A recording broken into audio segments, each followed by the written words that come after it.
Hello, good afternoon बच्चों। आज हम हमारे इतिहास की बुक में पेज नंबर 19 पर हम पाठ 5 स्वराज्य की स्थापना यह पाठ पढ़ने वाले हैं। जो हम देखेंगे इस पाठ में कि 17वीं शताब्दी के जब 17वीं शताब्दी शुरू हुई थी तो 17वीं शताब्दी के पूर्वार्ध में यानी 17वीं शताब्दी के पहले से महाराष्ट्र में युग प्रवर्तक व्यक्तित्व छत्रपति शिवाजी महाराज का उदय हो चुका था। 17वीं शताब्दी के पहले ही किनका उदय हो चुका था? छत्रपति शिवाजी महाराज का उदय हो चुका था। उन्होंने यहाँ की अन्यायी राजसत्ताओं को चुनौती देते हुए स्वराज्य की स्थापना की। और स्वराज्य की स्थापना किसने की? शिवाजी महाराज ने स्वराज्य की स्थापना की। और स्वराज्य की स्थापना तो किसने की तो बता चुके अभी हम लोग कि शिवाजी महाराज ने की। लेकिन उनका जन्म, शिवाजी महाराज का जन्म कब हुआ? तो आपको यहाँ पर दिया है हमारी किताब में। शिवाजी महाराज का जन्म शके 1551 फाल्गुन वद्य तृतीया को यानी 19 फरवरी 1630 को कहाँ पर हुआ? पुणे जिले में जुन्नर के समीप शिवनेरी किले में हुआ। यह आपको अच्छे से टिक करना है अपनी बुक में और याद भी करना है कि शिवाजी महाराज का जन्म 19 फरवरी 1630 को पुणे जिले में जुन्नर के पास में शिवनेरी किले में हुआ। जिसे हम लोग जिसको हम लोग पढ़ सकते हैं कि 1551 फाल्गुन वद्य तृतीया को, ठीक है। उनका तिथि जो बताई गई है कि फाल्गुन वद्य तृतीया को उनका जन्म हुआ, यानी जिसको हम लोग आपको जो तारीख याद रह सके वो तारीख है 19 फरवरी 1630 को। कहाँ पर हुआ? पुणे जिले में जुन्नर के पास में। कौन से किले में? शिवनेरी किले में, ठीक है। तो अच्छे से लर्न करना है इसको और टिक करना है अपनी बुक में। आपको ये एग्जाम में पूछ सकते हैं। अब इस पार्ट में हम देखेंगे कि शिवाजी महाराज के द्वारा की गई स्वराज्य स्थापना, उन्होंने किस तरह से स्वराज्य स्थापना की, उसके बारे में हम लोग इस पाठ में जानकारी पढ़ने वाले हैं। अब सबसे पहले हमको यहाँ पर हम देखेंगे शिवाजी महाराज के पिता। शिवाजी महाराज के पिता का नाम क्या है? शहाजी राजे। देखो पिक्चर भी दिख रहा है आपको, शहाजी राजे है ना, इनका पिक्चर दिख रहा है यहाँ पर। देखो अच्छे से आपके बुक में दिया हुआ है पेज नंबर 19 पर। तो हम सबसे पहले पढ़ेंगे शहाजी राजा के बारे में। तो शहाजी राजे शिवाजी महाराज के पिता थे। शहाजी राजे कौन थे? शिवाजी महाराज के पिता थे। वे दक्षिण के प्रभावशाली सरदार थे। दक्षिण भाग के प्रभावशाली क्या थे? सरदार थे। मुगलों ने निजामशाही को जीतने के लिए अभियान चलाया। जो मुगल लोग थे उन्होंने निजामशाही को जीतने के लिए उन्होंने एक अभियान चलाया। और इस अभियान में जो बीजापुर के आदिल शाह है उन्होंने मुगलों की सहायता ली। बीजापुर के जो आदिल शाह थे उन्होंने किसकी सहायता ली? मुगलों की सहायता ली। मुगलों का दक्षिण में प्रवेश हो यह शहाजी राजे को मान्य नहीं था। शहाजी राजे यह बिल्कुल भी नहीं चाहते थे कि जो मुगल लोग थे, मुगल यह दक्षिण में प्रवेश करेंगे, उनको बिल्कुल भी पसंद था, वो चाहते भी नहीं थे, ठीक है, उनको मान्य नहीं था। अतः उन्होंने मुगलों का प्रखर विरोध भी किया। विरोध करके निजामशाही को बचाने का प्रयास किया कि मुगल अगर निजामशाही से मिल जाए तो प्रॉब्लम हो सकता है ना। इसीलिए शहाजी राजे को यह मान्य नहीं था कि जो मुगल है, मुगलों का उन्होंने क्या किया? प्रखर विरोध किया, उनको वहां पर आने नहीं दिया। इसके लिए उन्होंने निजामशाही को बचाने का बहुत प्रयास भी किया। लेकिन जो मुगल थे, मुगल और आदिल शाही की जो शक्ति थी और उनका सामर्थ्य था, उन शक्ति और सामर्थ्य के आगे उनके इतने सारे सैनिक थे, उनके बहुत सारे शस्त्र थे और भी बहुत सी बातें थी, उनकी वजह से उनके आगे में कुछ भी नहीं चली। किनकी? शहाजी राजे की। शहाजी राजे चाहते थे कि अगर वो आगे निजामशाही खतरे में पड़ जाएंगी, फिर भी निजामशाही ने नहीं माना, ठीक है। तो आखिर मुगलों का प्रखर देखकर जो उनका इतना सारा साहस था, उनका प्रयास था, उनकी शक्ति थी, उनका सामर्थ्य था, इसके आगे में शहाजी राजे की कुछ भी नहीं चली। और ईस्वी सन 1636 में निजामशाही की पराजय होकर वह समाप्त हो गया। निजामशाही पूरी तरह से समाप्त हो गई और मुगल ने कब्जा कर लिया। कब? 1636 में। और निजामशाही पूरी तरह से हार गई और वह समाप्त भी हो गई और मुगल आ गए। अब निजामशाही का अस्तित्व समाप्त होने के पश्चात शहाजी राजे बीजापुर के आदिलशाही के सरदार बने। अब जब निजामशाही खत्म हो गई, उनका अस्तित्व खत्म हो गया, तो अस्तित्व खत्म होने के बाद में जो शहाजी राजे थे, यह बीजापुर के जो आदिलशाही थे उनके कौन बने? सरदार बने। ये आपको याद करना है, टिक भी करना है इसको कि बीजापुर के आदिलशाही के सरदार कौन बने? शहाजी राजे बने। शहाजी राजे के आधिपत्य में भीमा और नीरा नदियों के बीच के, भीमा और नीरा ये दो नदियां हैं, इन नदियों के बीच में पूना, सूपे, इंदापुर और चाकन परगने की जागीर थी। अब शहाजी राजे जब वहां के सरदार बने आदिलशाही के, तब बीजापुर के आदिलशाही के सरदार बने ना शहाजी राजे, तो उनके आधिपत्य में भीमा और नीरा नदी के बीच में जो पुणे था, सुपे था, इंदापुर था और चाकन थे, इनके परगने के जागीर उनके हाथ में आ गए। किनके? शहाजी राजे के। आदिल शाह ने जागीर का यह मूल प्रदेश उनके पास वैसा ही रखा। आदिल शाह ने उन्हें कर्नाटक में बंगलुरु और उसके आसपास का प्रदेश जागीर के रूप में दे दिया, और वो प्रदेश उनको न देते हुए उन्होंने कर्नाटक के बंगलुरु और उसके आसपास का जो भी प्रदेश था वो जागीर के रूप में किन्हें दिया? शहाजी राजे को दिया। अब शहाजी राजे वीर, पराक्रमी, धैर्यवान, बुद्धिमान मान और श्रेष्ठ राजनीतिक थे। कैसे थे शहाजी राजे? वीर, बहादुर है ना, पराक्रमी, धैर्यवान, बुद्धिमान और श्रेष्ठ राजनैतिक भी थे। वे उत्तम धनुर्धारी भी थे। कैसे थे? धनुर्धारी, उत्तम। साथ ही वे तलवार चलाना, भाला फेंकना और गतका, फरी घुमाना आदि में कुशल थे। उनका प्रजा पर अपार स्नेह, अपार प्रेम था। वो अपने प्रजा से बहुत प्यार करते थे। उन्होंने महाराष्ट्र, कर्नाटक और तमिलनाडु के अनेक प्रदेश को भी जीत लिया था। दक्षिण भारत में उनकी बड़ी धाक थी, है ना, डरते थे दक्षिण भारत के लोग उनसे, उनकी बड़ी धाक थी वहां पर। बाल शिवाजी और जीजाबाई बंगलुरु में थे।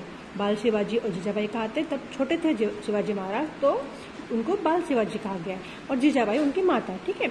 तो ये कहा थे बंगलुरु में थे। कहाँ पर थे? बंगलुरु में। शहाजी राजे ने बाल शिवाजी को राजा बनाने के लिए आवश्यक और योग्य शिक्षा दिलाने का प्रबंध किया। विदेशी लोगों की सत्ता उलट देने तथा स्वराज्य स्थापित करने के लिए उनमें एक प्रखर इच्छा जगाई। इच्छा तो थी पहले से, है ना, शिवाजी महाराज में, तो उन्होंने उनकी वो प्रखर इच्छा जो थी, इसलिए उन्हें स्वराज्य का संकल्प कहा जाता है। परंतु प्रत्यक्ष में स्वयं के जीवित रहते स्वराज्य की स्थापना करे, ऐसी अनुकूल स्थिति उन्हें प्राप्त नहीं हुई। यानी शहाजी राजे का तो सपना था ही पहले से कि वो एक स्वराज्य की स्थापना करे, हाँ, लेकिन उनके जीते जी उनका ये सपना पूरा नहीं हुआ, क्योंकि उनको वैसे परिस्थिति नहीं मिली।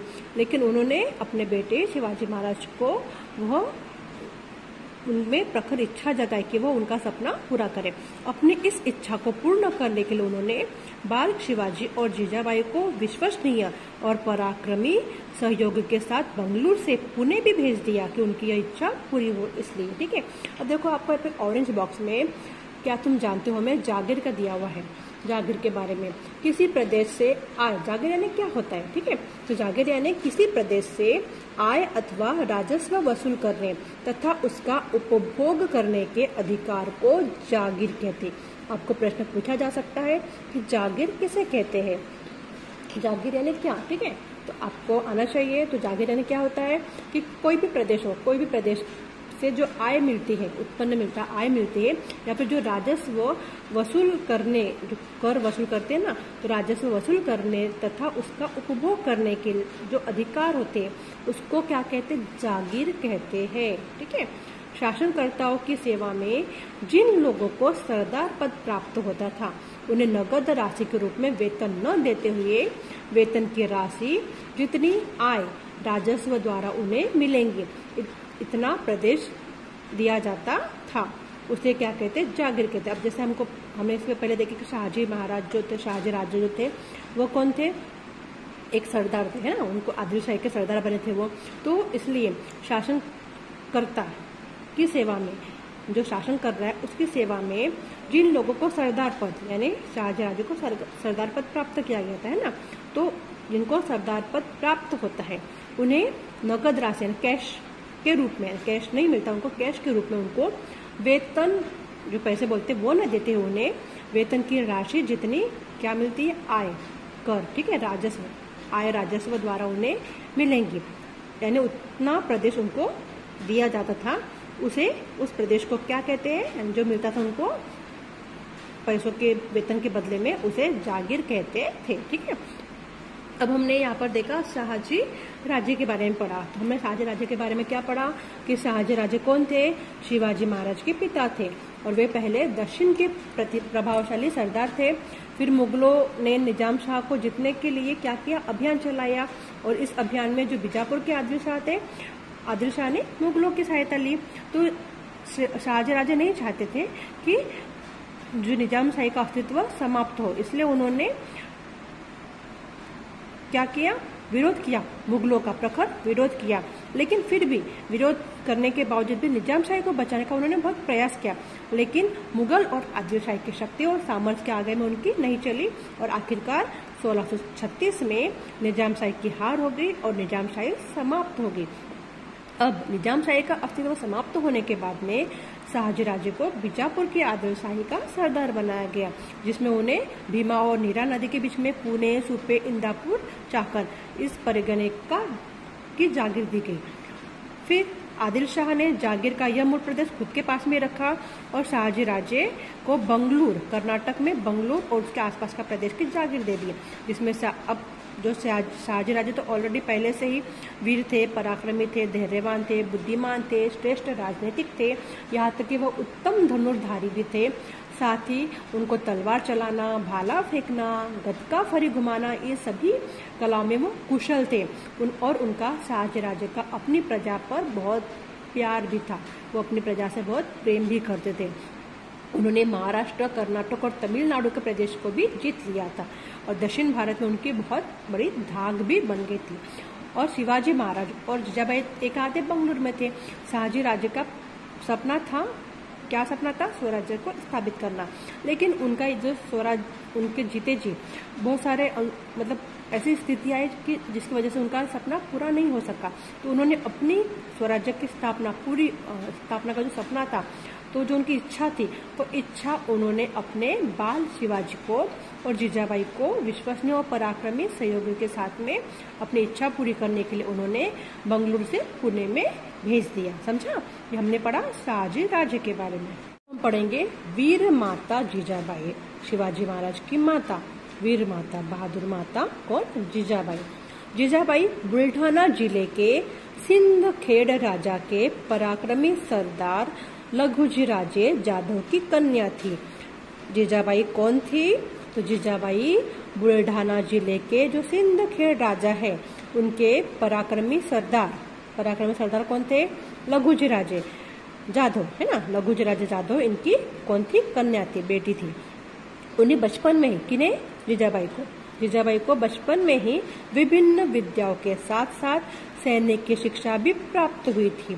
शाहजी महाराज का स्वराज्य स्थापना का स्वप्न साकार हो, उसके लिए वे उन्हें निरंतर प्रोत्साहित करती थी। कौन प्रोत्साहित करती थी, जीजाबाई। क्यों, शाहजी राजे का सपना पूरा करने के लिए, जब उनकी शादी हुई तब, ठीक है। तो शाहजी महाराज का स्वराज्य स्थापना का स्वप्न साकार हो, इसके लिए उन्हें निरंतर प्रोत्साहित करती थी। वे पराक्रमी और दूरदर्शी राजनीतिज्ञ भी थी। कौन, जीजाबाई जो थी वो पराक्रमी थी, दूरदर्शी राजनीतिज्ञ थी। अब हम पढ़ेंगे पेज नंबर 20 पर। देखो, वीर माता जीजाबाई का हमको चित्र दिया है, किताब में दिख रहा है पेज नंबर 20 पर। स्वराज्य स्थापना के कार्य में उन्होंने शिवाजी महाराज को निरंतर मार्गदर्शन दिया। शाहजी राजा का स्वप्न पूरा करने के लिए जीजाबाई ने स्वराज्य स्थापना का कार्य पूरा हो, इसके लिए शिवाजी महाराज को हमेशा उन्होंने मार्गदर्शन किया, अच्छा मार्गदर्शन किया, है ना। और समय आने पर वे प्रजा की समस्याओं को हल करने के लिए भी न्याय करने का कार्य करती थी। शिवाजी महाराज को उत्तम शिक्षा देने के प्रति जागरूक भी थी। उन्होंने शिवाजी महाराज को चरित्र, सत्यप्रियता, वाक्पटुता, सजगता, धैर्यशीलता, निर्भयता, शास्त्र प्रयोग, जीतने की आकांक्षा, स्वराज्य का स्वप्न आदि बातों के संस्कार दिए। शिवाजी महाराज को जीजाबाई ने किस प्रकार के संस्कार दिए? तो शिवाजी महाराज को चरित्र, सत्य प्रियता, यानी किसी भी स्त्री को बचाना, उनके चरित्र पर बिल्कुल भी दाग न लगे, इस तरह से उन्होंने आप सबको पता ही शिवाजी महाराज कैसे थे, है ना? तो वही हमको बताया गया इसमें कि जीजाबाई जो थी उन्होंने उनको ऐसे संस्कार दिए थे जिसकी वजह से उन्होंने स्वराज्य की स्थापना की, उसका स्वप्न जो है, अपने पिता का स्वप्न पूरा किया। शिवाजी महाराज को कैसे संस्कार दिए गए थे? चरित्र, सत्यप्रियता, वाक्पटुता, सजगता, धैर्यशीलता, निर्भयता, शास्त्र प्रयोग, जितने की आकांक्षा और स्वराज्य का स्वप्न, ये सभी संस्कार किसने दिए थे? तो जीजाबाई ने दिए थे। अब हम पढ़ेंगे शिवाजी महाराज के सहयोगी।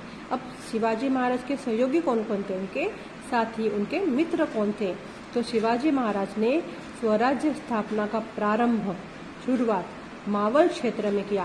कहा की शुरुआत कहाँ पे की? प्रारंभ कहाँ पे किया? मावल क्षेत्र में किया। वर्तमान पुणे जिले के पश्चिम और दक्षिण पश्चिम दिशा का क्षेत्र मावल कहलाता है। मावल क्या कहलाता है? मावल किसे कहते हैं? तो वर्तमान अभी जो पुणे जिला है, तो पुणे जिले का जो पश्चिम और दक्षिण पश्चिम का जो क्षेत्र है वो क्या कहलाता है? मावल कहलाता है। मावल का क्षेत्र पर्वतीय, खाई घाटी और दुर्गम क्षेत्र है। मावल का परिसर क्षेत्र कैसा है? तो पर्वतीय, पर्वत वाला है, खाई और घाटी वाला है और दुर्गम क्षेत्र है। शिवाजी महाराज ने मावल की इस भौगोलिक परिस्थिति का उपयोग स्वराज्य स्थापना में बड़ी कुशलता से, बहुत ही निपुणता से, कुशलता से किया था स्वराज्य स्थापना के लिए। ठीक है, उन्होंने लोगों के मन में विश्वास और अपनापन की भावना निर्माण की। स्वराज्य स्थापना के इस कार्य में उन्हें विश्वसनीय साथी, सहयोगी भी मिले, उनके मित्र भी मिले। उन मित्रों के नाम है ऐसाजी कंक। क्या नाम है?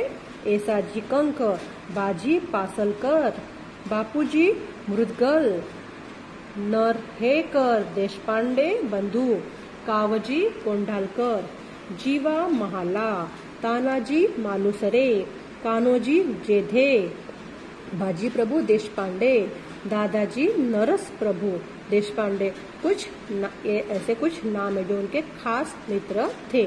इन साथी सहयोगी के बल पर ही उन्होंने स्वराज्य स्थापना का कार्य अपने हाथ में लिया था। देखो यहाँ पर आपको मुद्रा भी दिख रही, राज मुद्रा दिख रही है। इस राज मुद्रा के बारे में हम लोग नेक्स्ट पीरियड में पढ़ने वाले हैं। ठीक है, ओके।